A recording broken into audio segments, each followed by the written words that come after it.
지난 2일 횡성군의 한 주택 화재 현장에서 극적으로 구출된 새끼 강아지 10마리 중 3마리가 화상을 입고 동물병원으로 옮겨졌지만 끝내 안락사시키기로 결정됐습니다. 춘천 손흥민 체육공원에서 펼쳐지고 있는 손흥민 국제유소년 친선축구대회 현장에 손흥민 선수가 깜짝 방문했습니다. 손 선수는 유소년 축구팬들을 만나 격려를 전했습니다.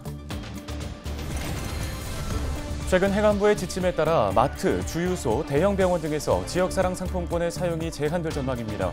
이에 지역 정치권에서는 행안부의 지침을 철회해달라는 요구의 목소리가 나오고 있습니다.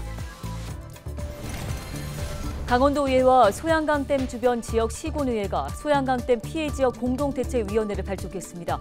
이들은 지역의 의견을 듣고 정책 개발을 추진할 계획입니다.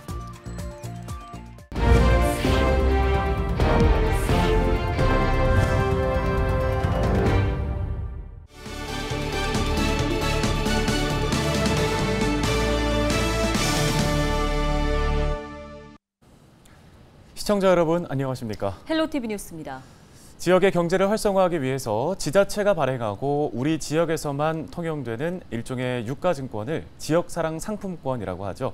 김나령 아나운서는 써본 적 있으세요? 네, 저는 카드로 사용을 하고 있고요. 주변에 부모님을 비롯해 쓰시는 분들이 많습니다. 네. 특히 저희가 뉴스에서 전해드렸지만 강원도에는 강원사랑 상품권, 춘천의 춘천사랑 상품권, 강릉시의 강릉페이 등 지자체별로 종류가 엄청 많잖아요. 그렇죠. 또 할인받아서 구매를 할 수 있어서 저렴하게 구매를 할 수가 있고 또 지역 곳곳에서 사용을 할 수 있기 때문에 지역 주민분들께 많은 인기를 끌었는데 그렇습니다. 최근에 행안부 지침에 따라서 사용 가능한 가맹점이 축소될 예정이라고 합니다. 갑론을박이 거셉니다. 보도에 전소영 기자입니다. 상점 벽면에 춘천사랑 상품권 스티커가 붙었습니다. 최대 10%까지 저렴한 가격에 구매한 지역사랑 상품권을 현금처럼 사용할 수 있는 가맹점입니다. 지역 경제 활성화를 위해 2000년대 초부터 발행을 시작한 지역사랑 상품권. 도내 16개 시군에서 상품권을 발행 중인데 지난해 판매 액수만 8,500억 원에 달합니다. 하지만 최근 행정안전부가 연매출액 30억 원 이하인 경우에만 지역사랑 상품권 가맹점 등록을 허용하기로 하면서 논란이 거셉니다. 소상공인 지원이라는 지역사랑 상품권 본래 취지를 살리겠다는 건데 대형마트나 주유소, 대형 병원에서는 지역사랑 상품권 사용이 어려워질 전망입니다. 지자체들은 고민에 빠졌습니다. 동해시와 양구군이 가맹점 개편을 시행한 반면 대부분의 도내 지자체는 개정안 시행을 망설이고 있습니다. 지역 주민들이 지역사랑 상품권을 농협 하나로마트나 주유소 등에서 주로 사용하고 있기 때문입니다. 실제로 춘천이나 원주, 강릉에서는 전체 상품권 사용액 중 30%에 달하는 금액이 연매출 30억 원 이상인 가맹점에서 사용됩니다. 점포들 사용이 제한이 되면 일단 시민들이 좀 많이 불편하시거든요. 그렇다고 이게 제한한다 그래서 작은 점포로 가는 것도 사실 불명확하고 그 지역 화폐가 이제 사업이 위축될 우려가 좀 있어요. 지역사랑 상품권 사용처를 소상공인 중심으로 개편한 지자체도 골머리를 앓기는 마찬가지입니다. 많이 쓰시는 곳에서 사용이 제한이 되는 게 많은 거예요. 사용 못하게 하면 어디서 쓰라는 거냐. 이런 식의 또 민원 전화가 많이 왔었어요. 사정이 이렇다 보니 지역 정치권에서는 행안부가 관련 지침을 취소해야 한다는 목소리가 나옵니다. 인구도 적고 각종 사회 편의시설도 부족한 농어촌의 경우 농자재나 각종 생필품 구매를 농협마트에 의존하고 있기 때문입니다. 하지만 지역마트라 하더라도 연매출 30억 원을 초과하는 곳이 많아 지역사랑 상품권 사용이 제한될 경우 오히려 지역 주민들의 불편을 키운다는 지적입니다. 우리 여기 춘천만 보더라도 여기 사북면 고탄리에 가면 여기 농협, 신봉농협 하나로 마트가 하나 있거든요. 근데 그거 빼놓고는 아예 구멍가게 하나도 없습니다. 근데 그게 현실에 맞는 정책이냐? 현실 경제를 외면한 정책이다 이 말이요. 하지만 일부 소상공인들은 이번 조치를 반기고 있습니다. 코로나19 이후 위축된 지역골목 상권 활성화를 기대하고 있습니다. 우리 정부에서 하는 게 소상공인들을 위해서 하는 건데 그런 데서 쓰는 거는 취지에 맞지 않지. 정부의 지역사랑 상품권 지침 개정안을 놓고 지역사회의 갑론을박이 거센 가운데 도내 지자체들은 늦어도 오는 8월까지 가맹점 개편 여부를 결정할 계획입니다. 헬로티비 뉴스 전소연입니다. 다음 소식입니다. 춘천이 낳은 세계적인 축구 스타죠. 손흥민 선수가 고향을 찾았습니다. 지역 주민들의 반응이 대단했다고 하던데요. 네, 자신의 이름을 내건 유소년 축구대회에 말 그대로 깜짝 방문을 한 겁니다. 선수들은 물론 학부모들의 성원이 뜨거웠습니다. 정승환 기자가 현장 취재했습니다. 월드스타 손흥민이 춘천에 나타났습니다. 춘천 손흥민 체육공원에서 개막한 손흥민 국제 유소년 친선 축구대회를 보기 위해 경기장을 찾은 겁니다. 손흥민은 이날 약 30분간 경기를 지켜봤습니다. 당초 예정에 없던 깜짝 방문에 유소년 선수는 물론 학부모들까지 반가운 마음을 감추지 못했습니다. 손흥민 선수는요, 되게 키도 엄청 크고요. 와, 진짜 피지컬 진짜 화면이랑 보는 거랑 엄청 달랐었어요. 그래가지고 뭐 좋았어요. 엄청. 그냥 좋았습니다. 축구 팬들의 열렬한 환호에 직접 손을 흔들며 화답한 손흥민. 유소년 축구 선수들을 향한 격려도 잊지 않았습니다. 다치지 말고 항상 멋있어요. 손흥민의 이름을 내건 손흥민 국제 유소년 친선 축구 대회는 지난 7일 개막했습니다. 올해 2회째를 맞은 이번 대회에는 중국과 콜롬비아 등 6개 국가 11개 팀 200여 명의 선수가 참가했습니다. 선수들이 이제 춘천에서 서로 우애를 나누고 또 기량을 뽐내면서 행복하고 즐거운 시간이 될 수 있도록 우리 춘천시는 손흥민의 유소년 축구대회를 중심으로 지역 내 축구 저변을 확대해 나갈 계획입니다. 특히 춘천에서 나고 자란 손흥민을 적극 활용한 스포츠 마케팅 활동에도 향후 관심이 쏠릴 전망입니다. 헬로티비 뉴스 정승환입니다. 지난 2일 횡성 주택 화재 현장에서 구출된 강아지들 기억하시나요? 10마리 중 3마리가 화상을 입었는데요. 네, 그 강아지들은 지금 어디에서 어떻게 지내고 있을까요? 박건상 기자가 전해드립니다. 지난 2일 주택 화재 현장에서 소방대원들이 진화에 나서고 있습니다. 최근 다시 찾은 이 현장은 마치 폭격을 맞은 것처럼 형체를 알아볼 수 없게 됐습니다. 화재 당시 현장에는 새끼 강아지 10마리가 있었습니다. 다행히 출동한 소방관들에 의해 극적으로 구조됐습니다. 화재 당시 강아지들이 있던 곳입니다. 보시는 것처럼 화재로 인해 폭삭 무너졌는데 신속한 구조가 없었다면 강아지들은 더 큰 피해를 입을 수밖에 없었습니다. 불이 가장 크게 번져 낑낑대는 강아지들을 구하기는 쉽지 않았습니다. 하지만 새끼 강아지를 안타까워하며 주변을 돌던 어미 강아지를 보면서 구조대원들도 용기를 얻었습니다. 그 화재 건물이 최성기 상태여서 우선 저희가 진입이 조금 어려운 상태였는데 저희 공군급대가 3인이거든요. 그래서 현장을 둘러보니까 우선은 저희가 진입이 가능한 상태라고 판단이 돼서 저희가 안에 들어가서 좀 구조를 하게 됐습니다. 하지만 안타깝게도 10마리 중 3마리는 엉덩이와 등에 화상을 입고 동물병원으로 옮겨졌습니다. 이 중 7마리는 이웃집에서 돌보고 있습니다. 생후 1달 정도 된 새끼 강아지들은 어미의 젖도 먹지 못해 이웃집 어르신이 우유를 먹이면서 근근히 생활하고 있습니다. 아니 그런 거는 뭐 할 수 없지 뭐 어떻게 그건 뭐 고이든 타이든 당장 뭐 안 그러면 쟤들 다 어떻게 키워?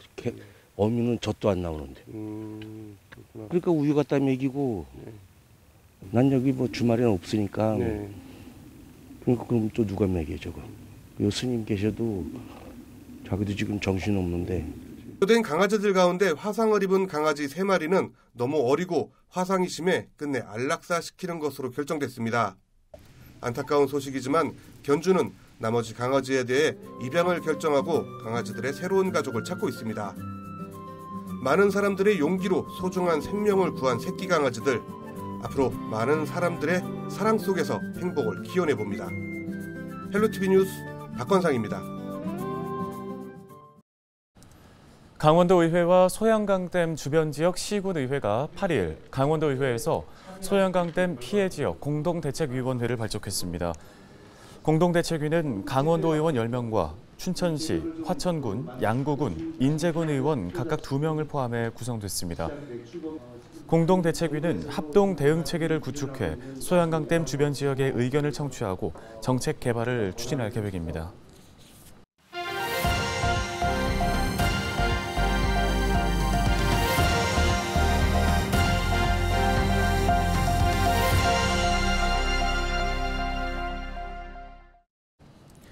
케이블 TV 공동기획보도 지역 소멸을 막아라 시간입니다. 자, 이달 6월에는 지역의 열악한 의료 환경을 점검하고 대책은 없는지 살펴볼 텐데요. 먼저 경기도 양평의 경우를 짚어보겠습니다. 다른 지역과는 달리 인구가 늘고 있다고 해서 좀 특이점이 있어요. 네, 그런데 실상은 출생아 수는 감소했고요. 고령 인구는 그 이상으로 늘고 있는 것으로 조사를 했습니다. 문제는 이 두 연령층 모두 의료 문제를 걱정하고 있습니다. 딜라이브 뉴스 신승훈 기자가 취재했습니다.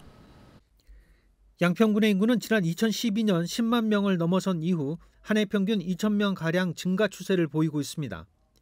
반면 같은 기간 출생아 수는 감소세로 접어들어서 2018년에는 500명 이하로 2021년에는 474명까지 줄어들기도 했습니다. 출생아 수의 감소 원인 중 하나로 분만 산부인과의 부재를 꼽고 있습니다. 지난 2015년 5월까지 양평군 내에서 유일하게 분만 업무를 보던 산부인과가 분만을 포기했습니다. 이 문제는 일부 산모들이 분만의 어려움으로 인해 이주하는 사례까지 발생했다는 점입니다. 팔삭정이라고 하잖아요. 좀 일찍 태어나는 미숙아들은 대처가 안 돼서 하남으로 이사를 가셨어요. 실제로. 왜냐하면 여기서 까딱하다가는 1시간 내로. 다행히 최근 해당 산부인과와 양평군이 보건복지부의 분만 취약지 지원 사업의 응모에 선정됐습니다. 앞으로 국비와 도비, 군비 등 17억 원 이상의 지원이 이루어질 예정입니다.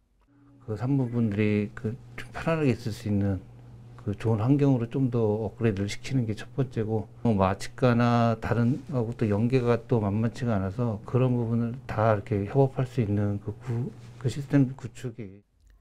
늘어나는 고령층에 대한 의료 복지도 해결해야 하는 과제입니다.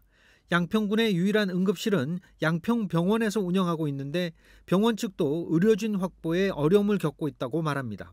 그 대안으로 국립교통재활병원의 응급실 도입을 바라보고 있지만 관련법의 미비로 인해 막혀 있습니다. 우리가 교통병원에 응급실을 좀 넣자라는 의견이 있었고, 현재 양평병원의 응급실 기능을 좀 확대하자 이런 얘기도 있지만 어려움이 있습니다. 그래서 우리가 정부가 시행하는 그런 사업에 우리가 공모를 해서.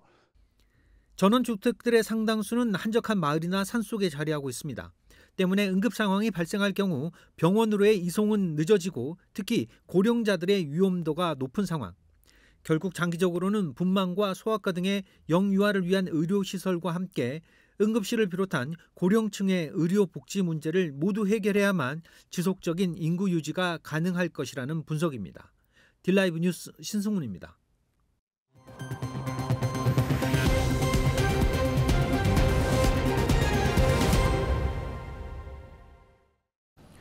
다음 소식입니다. 원주시가 과학기술정보통신부 주관 신규 사업 제안 사전 적격성 심사평가에서 AI 관련 사업 2가지가 선정돼 국비와 도비 488억 원을 확보했습니다. 먼저 의료기기 AI 기반 융복합 디지털 의료기기 산업 전환을 위한 디지털 트윈 융합 의료혁신선도 사업에 450억 원의 예산을 투입합니다. 또 205억 원의 예산을 투입해 의료 AI 반도체 전문 인력 양성센터를 구축합니다. 원주 혁신도시 입주 공공기관이 이용하는 내연기관 버스를 수소버스로 전환하는 내용을 골자로 한 업무 협약이 체결됐습니다. 이에 따라 원주시는 국립공원공단과 국민건강보험공단 등 5개 공공기관과 강원도 전세버스 운수사업조합과 수소버스 전환 사업을 추진합니다. 원주시는 또 하루에 수소버스 80대를 충전할 수 있는 액화수소 충전소를 연말까지 구축한다는 계획입니다. 강릉 단오제 이야기를 브랜드로 만든 기획상품 전시회가 8일부터 14일까지 강릉 임당생활문화센터에서 열립니다. 이번 전시회는 애군을 막고 행운을 기원하는 단오 기획상품을 주제로 강릉 단오제 개막에 앞서 마련됐는데요. 전시회에는 강릉 관노 가면곡 주인공을 캐릭터화한 줄 인형과 단오장 호랑이, 수호부적, 미용용품 등 20여 종이 전시됩니다. 또 강릉 단오제 이야기를 관람하고 체험할 수 있습니다. 강원FC가 강원 스포츠클럽과 강원도 스포츠 문화 활성화를 위해 협력하기로 했습니다. 강원FC는 최근 춘천 송암 스포츠타운에서 김병지 대표이사와 김민규 강원 스포츠클럽 대표이사가 참석한 가운데 업무 협약식을 갖고 상호 협력에 나서기로 했습니다. 강원FC는 앞으로도 강원도 스포츠 저변 확대를 위해 유관기관과의 협력을 강화해 나가겠다고 밝혔습니다.